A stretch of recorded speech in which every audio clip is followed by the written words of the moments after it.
When explaining the basic principles of flight, we consider air to be incompressible at speeds less than 4/10 of the speed of sound, or Mach 0.4. Or, in other words, that pressure is considered to have no effect on air density.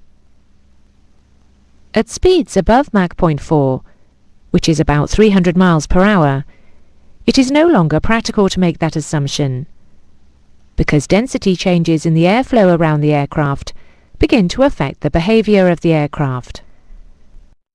At high altitude, a large high-speed jet transport will be cruising at a speed marginally above its critical Mach number, and will have a small shock wave on the wing.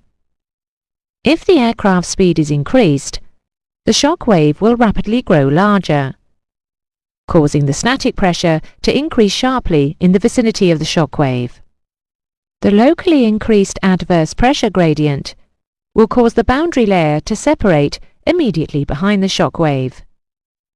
This is called a shock stall. The separated airflow will engulf the tailplane in a very turbulent wake, which will cause severe airframe buffeting, obviously an undesirable phenomenon. This high-speed buffet, or shock stall, can seriously damage the aircraft structure.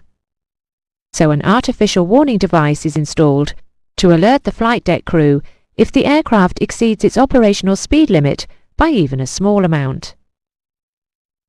The limits are VMO, the maximum operating indicated airspeed, and the equivalent Mach number, MMO.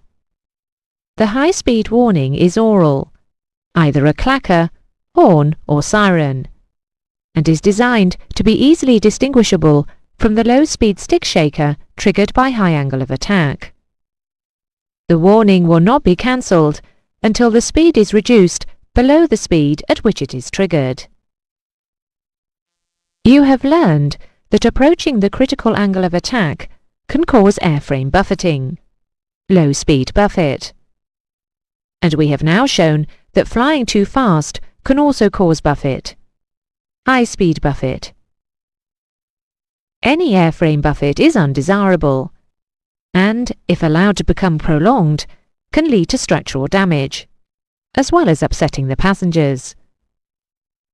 At high cruising levels, around 36 to 42,000 feet, the margin between the normal stall warning stick shaker and the high-speed warning may be as little as 15 knots. High speeds are operationally necessary, and designers are constantly trying to find ways of increasing maximum speeds without incurring any undesirable flight characteristics. The limits mentioned just now, VMO and MMO, are investigated and established during certification flight testing of new types. These maxima give a speed margin into which an aircraft can momentarily overspeed and be recovered by the pilot before any undesirable effects occur. This lesson concludes the series on stalling. The problems incurred by shock stall, such as tuck, loss of control effectiveness and instability, are covered in detail in the lessons on high-speed flight.